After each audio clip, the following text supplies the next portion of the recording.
Not long to go now, everyone. By my arithmetic, at the time of this video going out, we've got 67 hours to go until kickoff. What about that? 67, hail, 67 hours. You couldn't make it up, guys. Yesterday on the video, I asked for people's thoughts, and I've actually tallied these up for you. So we had 3 people were relaxed, 5 were confident, 6 were excited, and 9 were nervous. So the nervy ones kind of winning there as they normally do. How are you two feeling, Scott? First of all, how are you feeling? Fine. The nerves don't kick in till the day of the game. That's when it all kicks off. Everything else is relaxed till that point. I struggle in the night before as well, I must say, David. I'm the same. Well, I'm actually maybe, when I start thinking about it a couple of days before, that's when I start to build up a wee bit of tension. I think more so for this one. Sort of heightened stakes, I think, compared to your average Glasgow derby match. So I can't wait, Hamish. I'd love to know what the ones, and you, Scott, the ones that are relaxed, what they're on in the build-up to this, because I can never get that way, especially this close to the game, honestly. It's a nightmare. Yeah, I think it's a little bit... sorry, Hamish. I think it's a little bit easier for guys like myself who are quite far away. We don't get the build-up as much. We have to search for it. As much as there has been a lot of Australian media that are very interested in this, the attention's been obviously towards the national team and having to qualify for the World Cup more so, which we're still in with a chance, but it's slim at the moment. But focus now turns back to Ange and what he's doing at Celtic. Yeah, it's going to be a huge game, huge opportunity for this Celtic team, I think. 3 points clear, we can go 6 points clear with 6 to play. All of those other things that we know about, I think 4 of our final 6 matches would be at home. We'd have Rangers still to come to Celtic Park. We've got that goal difference. It would put us in such a great position if we can win this game. And, you know, we would effectively, for me, have one hand on the title at that stage. And it's just a huge opportunity. That's what I'm feeling right now, guys. The nerves will come, I'm sure, as Scott says, Sunday morning when I'm chowing down in my rolling slice or rolling bacon at about 10 o'clock. I'm sure I'll have the nerves at that stage, but right now just looking forward to it. Right, we're going to get in and chat about it. First of all, we made 27,000 subs overnight, so thanks everyone for getting us over the line. We know what that means, guys. Carl Starfelt is going to score. Ideally on Sunday, he's going to get his first goal, as I've promised everyone, so we'll hope that happens. I really want to get into what it's like to be a player in a game like this, Scott, and obviously you've played in many of them at Ibrox and at Celtic Park. So Thursday afternoon, the game's on Sunday. How is a player feeling right now? Nervous. I think particularly what's on the line here for this game. You talked about it there in your build-up, Hamish, about how important it is, how Celtic, you know, as a Celtic player, you could have one hand on that trophy. You feel almost psychologically that you're going to be there if you can get these 3 points with, you know, 4 games at home and having, you know, Rangers come to Celtic Park also with a buffer. So with that being said, you really just want the days to hurry up and get to Sunday. You just can't wait, because you try and forget about it, but you just can't. You go to bed, you visualize, you go home, you're just hoping and praying that the football gods are on your side on the day as well, and things can go according to plan, and the plan that's set out for the players and for the, you know, from the manager, they all go according to plan. It doesn't always work that way, and the atmosphere can take over too, and it's going to be tough going there. It really is, because obviously we know there's not many Celtic fans allowed at the game, which we've talked about this time and again, but that is a real disadvantage for the away team. There's no question. I really feel that Rangers felt that at Celtic Park. It was electric, and I think Celtic have felt the same as well going to Ibrox in recent times. Scott, what is it about the atmosphere in these games that makes them differ so greatly, whether you're at home or away from home? You know, we saw Celtic batter Rangers in February, 3-0 up at half-time. We know that's probably not going to happen at Ibrox. You know, we saw in your time during Gordon Strachan's era, the home games would be a lot more profitable in the away ones a lot of the time. How come when you go to Ibrox, you just start losing these 50-50s, you just start losing some of these battles? What is it about it that's just so different? I think psychologically it's a massive thing. You just feel up against it. I think it is almost like you are playing more than the team that's out there a lot of the time. You've got to remember you are just playing the team, but with the atmosphere that's created, it's very, very difficult. If it gets on top of you quickly, it's hard to recover from that. So you have to start the game well. You have to start solid, and you have to try and look. A lot of the time when you're the away team in these games, the home team usually start in a flurry. So you have to sort of get past that point and come out of it, unscathed. Hopefully that you haven't conceded a goal. You've dealt with what they've thrown at you thus far, and you build yourself into the game. Now, sometimes Celtic in recent times, the football that they've played has been phenomenal, and they've dominated games at Ibrox. Not so much in recent years though. That's been a thing of the past, and as Rangers have strengthened a little bit, it becomes more difficult because they've got better players. So I think though we'll go to the nuts and bolts of it, but I think Celtic played totally wrong the first time they went to Ibrox, and I think we can see that if you were to look back in Andrew's first game. He changed things when he didn't need to. He reverted back to the tried and tested at Celtic Park, and they dominated proceedings and they blew Rangers out the water. Are you referring there to the fact that Kyogo was played off the left after he'd been playing so well up front at Ibrox? Yeah, that and as much as that, the fullbacks never came into the pitch as much. They never really did that and isolated the wingers in a 1v1 situation. If you're Barisic seeing Abada line up against you again, you're going to have worries. I thought Abada gave him an absolute roasting, hence why he got subbed at half time. He hasn't been playing Barisic of recent, no. So, look, I think both teams have got big calls to make in terms of the starting 11 and how they're going to start and shape up. I mean, the first goals in these fixtures are always absolutely crucial. The team who scored first has won 15 out of the last 16 derbies. The last time the team who scored first lost was the Edward game at Ibrox 4 years ago when Celtic won 3-2 with 10 men. So, 15 out of 16 games when the team who scores first goes and wins the games. When you were playing, Scott, did you feel as if the first goal was even more crucial than maybe in your average game? Yeah, absolutely. Particularly if you played away from home. It was very, very difficult to get back from 1-0 down if you were at Ibrox. I think in my first game there, they scored early and I think it ended up being a drumming in the end. I think we got beat 3-0 that day. And then it was tied affair. Kevin Thompson scored a winner and 1-0. Look, the first goal is always crucial in these games, and that's why I say when you play away from home particularly, you have to weather the storm. You have to. And I expect Rangers to come at Celtic, early on as well, because that's expected of them, and they have to, compared to the last game, it was men against boys first half, wasn't it? Let's be real. Celtic absolutely dominated that game. Rangers just didn't have an answer.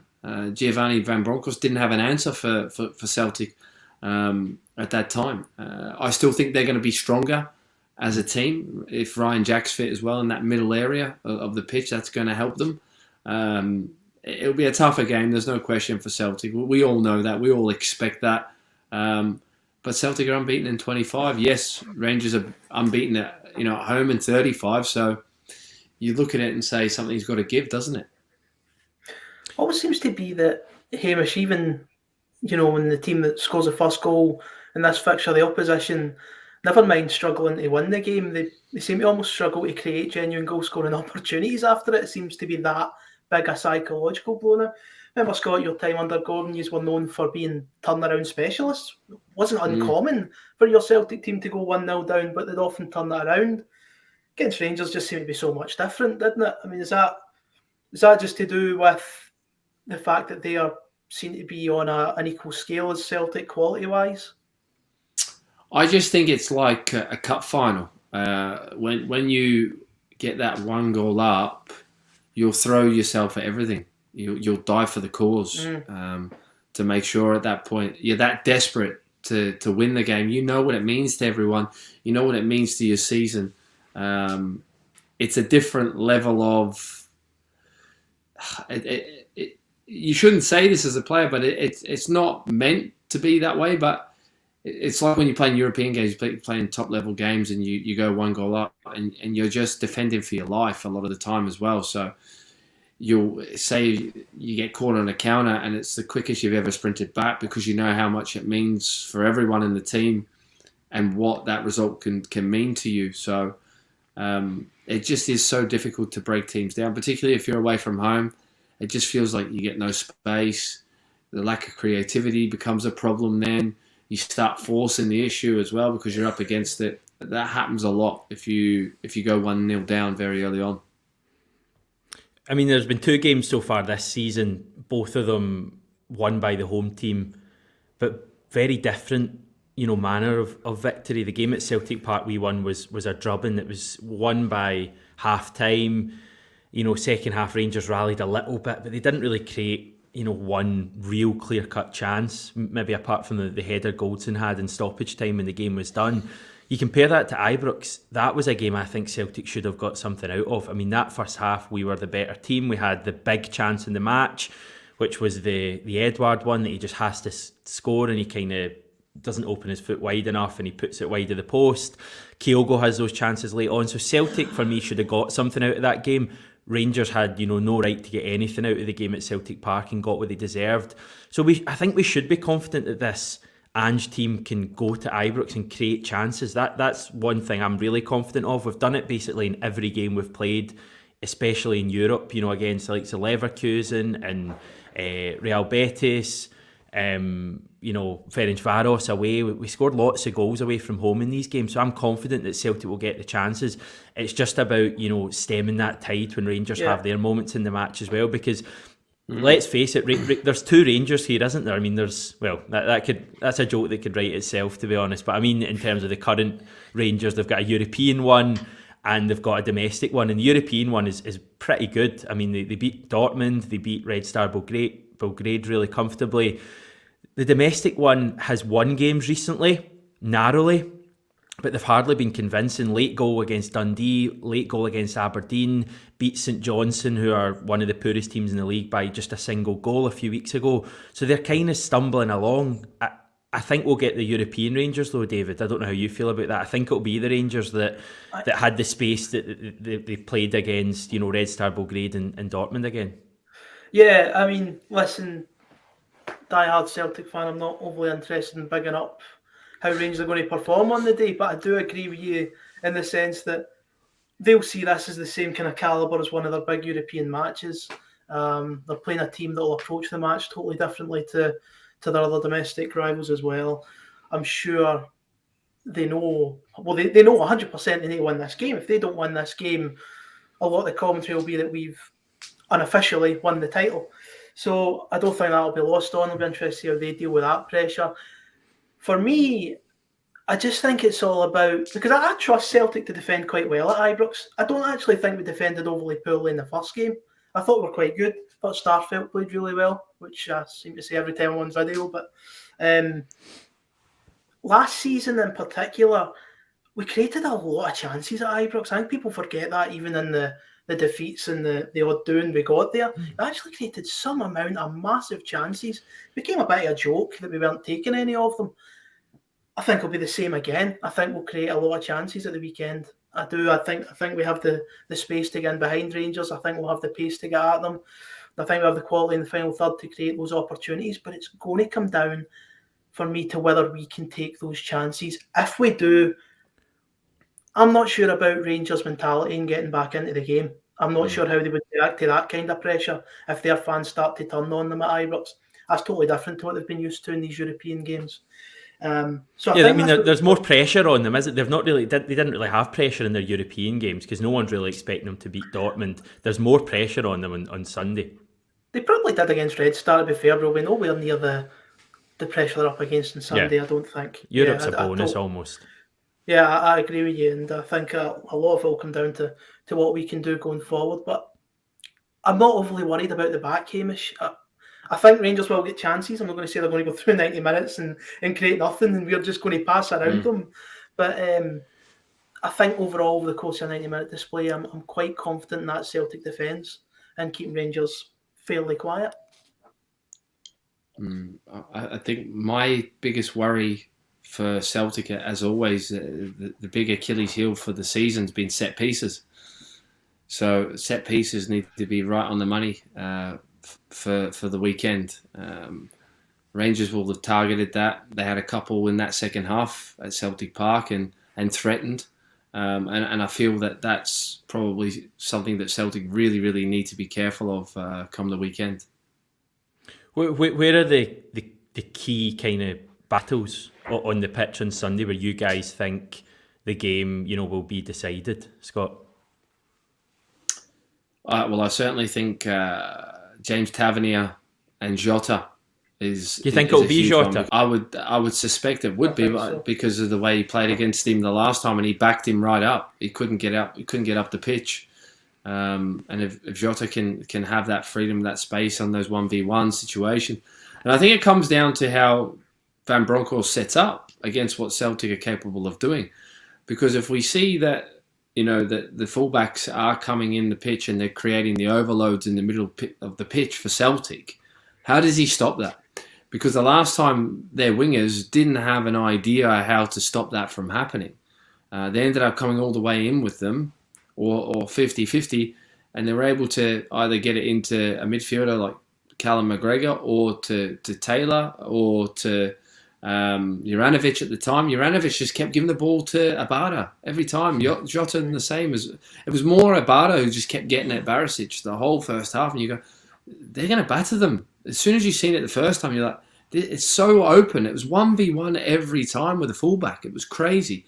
And they couldn't get the midfielder across quick enough to try and double up and help the situation. So I'm sure Van Bronckhorst's a top manager, right? He's been at a top level in Holland, knows his stuff. It'd be interesting to see how they're going to set up, because surely they can't set up exactly the same as what they did at Celtic Park as well. Whereas for Ange, you're saying, what do they need to change? I don't think there is much. Again, it depends on what the personnel is he's going to put out there. How important, though, is avoiding some sort of complacency about going there, though? I mean, I do kind of feel as if I've had this experience in the past. I've been a bit overconfident going. I remember, all right, maybe this is going back a bit. I remember when we were going there to potentially win the league in 2012. We were 3-0 down by the hour. I remember your first trip there under Tony Mowbray. A lot of people were confident the football we were playing. We were 2-0 down in about 20 minutes. I think as confident as we are in this team and the trust we have in the players, how important is it that the players don't go into the game thinking, of course we're going to win it, that this team aren't anything to be feared? Is that important for the Celtic players to go in that way?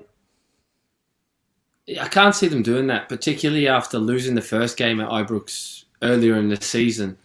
So you talk about complacency or whatever else, or there'll be a certain element of fear within them, that will fire them up and have the fire in the belly for me. That fear can be used as a positive element rather than a negative for them, and make sure that they're on point. And I think they will be. And look, we talk about battles all the time. I think there's no bigger battle than the middle of the pitch, is there? Always in these games. If you can get on top in that midfield area and have the better dominance within it, win those second balls, win the 50-50s, the crap stuff, that people take for granted. If you can win those little battles time after time, all of a sudden you're getting on top of the game, and your team starts to get more ball and starts to get in more attacking areas, and your team grows. And you always see that in these games, particularly if you're the away team. If you're getting a little bit of joy early on and it's growing and it's growing, and then you've got to take your chance when it comes. That's going to be key as well for Celtic. That you talked about Edouard missing that chance, Hamish. That Celtic can't afford to miss chances, in this game. They've got to take it early like they did in the game at Celtic Park and really put it to them. The big difference now, hopefully, is we've got the target man who can get the big goal when the chance comes. I mean, Giakoumakis could hardly be in better form going into this match. I know he didn't score for Greece, but he had a a goal ruled out that he took very well. So he's in fine form, and I think he could be, the key player that if we can get him the service from the wings, I would fancy him to get on the score sheet. The midfield is interesting because it's going to be, I think, a totally different Rangers midfield to the one that played at Celtic Park. You would expect Ryan Jack to start the game. You'd expect Ramsey probably to start, although he could play off the right, and probably Lundstrom to play as well. So it's a new Rangers midfield, and by all accounts it's a Rangers midfield that have played quite well in Europe. But that Celtic midfield as well, I mean, you've got so many options there. You've got, Callum McGregor, Hatate, O'Reilly, a few people have mentioned that Beaton could play. You've got Turnbull, who I don't think would start, but could be an option off the bench. We don't know the situation with Tom Rogic yet. So you've got real options there. It's interesting that you both had Jota off the left, because I would go for Maida personally and have Jota on the right-hand side. I get totally that Jota roasted Tavernier, and I get that Abada was brilliant in the last game, but I just think that front three that played the last game against Ross County was just so good that game. I mean, the energy from all three of them and the quality that I would go with those three there. Have I swayed either of you there? It might do. I mean, I've got a funny feeling the lineup just won't be as predictable. Yeah, you'll throw a curveball in. I think there might be something that we're surprised with. For me, I don't know, I could see Abada starting the right and Jota on the left. I could see, apparently Calvin Bassey was looking exhausted during the week, and he's likely to start at left back for Rangers, if not Barisic. So I would be happy seeing Liel Abada run at them. I wouldn't mind Dyson coming on the second half, maybe against some more tired legs. But yeah, I just don't think the lineup will be what everyone thinks it'll be. I do think there'll be a change or two from the Ross County game. And we don't actually even know yet for sure how Dyson Maeda actually is after he dropped out of the Japan squad. I'm assuming he's going to be okay. But Angel need to confirm that. I think you play Maeda there. It's to contain Tavernier. It's not a positive move. It's more, for me, a more positive move within the team is playing Jota and Abada rather than Maeda at this time. I know Maeda scored goals as well, but in terms of what those two do to the opposition and how they back them up, that's important for me. But again, if you're under a lot of pressure, then you can be a little bit light in those areas as well at times defensively. With those, not saying that they're both luxury, but they're not as strong probably going back the park as what naturally Maeda will give you. That will probably really be in Ange's mind as well, thinking about the positive along with the other side, the negative side. Not negative, but what the opposition are going to do as well. So it's depends on what you go for on the day. It's an interesting one, yeah. Is there a psychological edge, you think, Scott, to playing Abada on the right and Jota on the left like we did at Celtic Park? Even for the supporters as well, seeing those two in particular going up against that back line again, I can't imagine it would inject too much confidence in the Rangers fans, regardless of how they might perceive it. I think they might. I think if you see Jota going at Tavernier, naturally as a Celtic fan, you get quite excited. And the same goes with Abada running at Barisic or Bassey, whoever he's up against. Not overly certain I'd get the same feeling if it was Maeda from the start. And I wonder if psychologically the Rangers fans and the players might be thinking it on the flip side.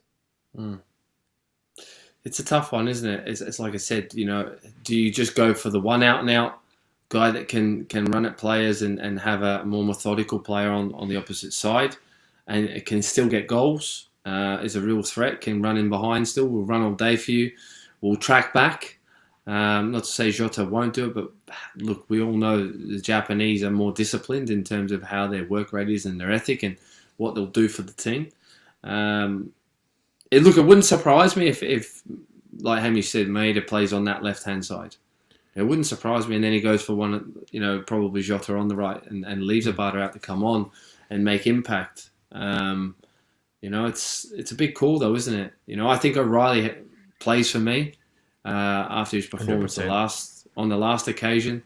I think that midfield, three that were in there at the last Celtic game, the last Celtic Rangers game, I think that's the three you go with. The balance is excellent for this game, I think. and you can play more a 1 and a 2 with that, rather than when you play Tom, it's almost 2 and a 1 or a 1.5/, 1.5, where you have to do a little bit more going back the way, because Tom's not going to do that for you.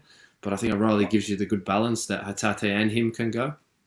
Actually, guys, Abada played 290 minutes, didn't he? Yeah, well, that's obviously part of my thinking as well. For the 21s. So maybe then you might put him on the bench if that's the case. But in saying that, we had a lot of players rested during the week, Scott. I mean, we had Giacomakis more or less get 20 minutes or half an hour. I think O'Reilly get 20 minutes. We know what happened. Taylor, McGregor, Juranovic, all rested. Does that give us any sort of edge? I think 5 of Rangers starting 11 played 60 minutes or more during the week.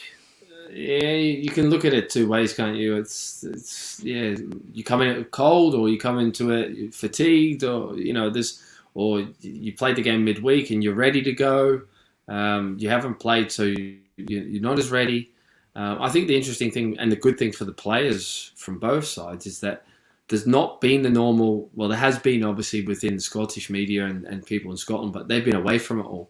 So it's not your normal carry on before one of these games. You've got less time to prepare, less time to get involved with all the madness that's going around, and before you know it. Is that a good thing or a bad thing? I think it's good as a player. I think it is, because you've got less time to think about things before you know it. The game's there. The build-up can be horrible, treacherous at times, because you're just the whole week's so long. You sort of, you're in lockdown almost that whole week. You go training, go home. You go training, go home. You don't get seen. You just can't go out because people are ready to, whether it's the good or the bad side, they're ready to talk to you about it or tell you, you're going to get smashed, or come on, you've got to do the business. So you're trying to get away from it all in that sense. So the build-up's not been as much for a lot of the players. So they go into that with the mindset of freshness, I suppose, and just go and attack it. And it's the first game at Ibrox as well for quite a few of those players that I think will feature at the weekend. I mean, Carter Vickers hasn't played at Ibrox yet. Jota hasn't played at Ibrox. Hatate, Giacomakis, O'Reilly.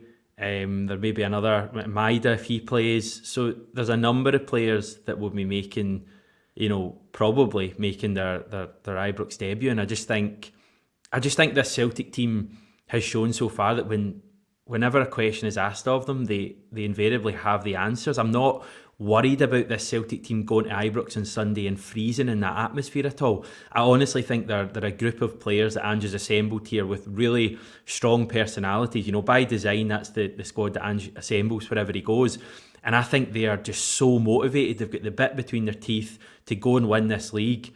And I honestly think they won't win the league on Sunday, but I think we'll go to Ibrox and win and really, almost put this league to bed.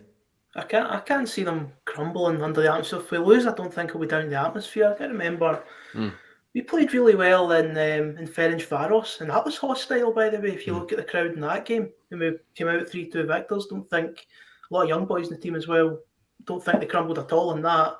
I know Ibrox, it's going to be raucous, it's going to be loud, it's going to be probably horrible to play in. You'll know better than us two, Scott, but I think if Celtic were to crumble under the atmosphere, it would be hugely disappointing. I don't think any of us expect that to be the reason for any defeat. No. And look, the psychological side of things for Celtic is in their favour. They're 3 points ahead. You're still well and truly within the title race, whereas for Rangers, it's all or nothing for me. They have to win this match, because if they don't win it, they know it's far more difficult to gain points with Celtic now, with the games that Celtic have got left. So the pressure is on Rangers. It absolutely is. And if you're sitting in the two camps right now, I know exactly which one I want to be in. I don't want to be, because you're sort of sitting there a little bit more in the element of praying to God that this result can really throw turbulence to Celtic if they were to win it.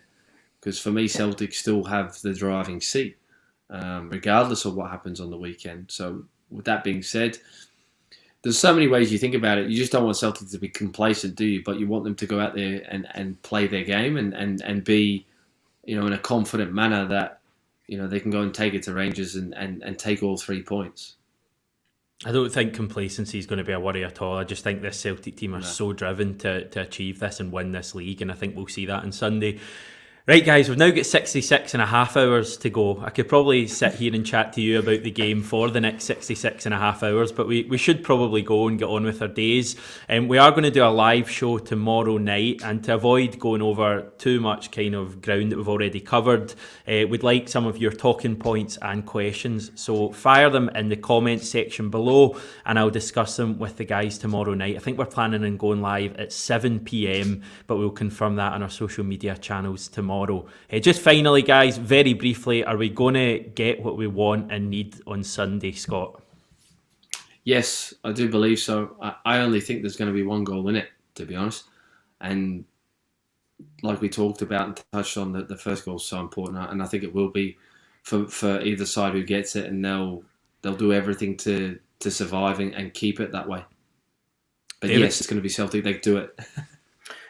Yeah, I think they're going to turn up. I think they're going to surprise people by how they deal with the atmosphere and the occasion.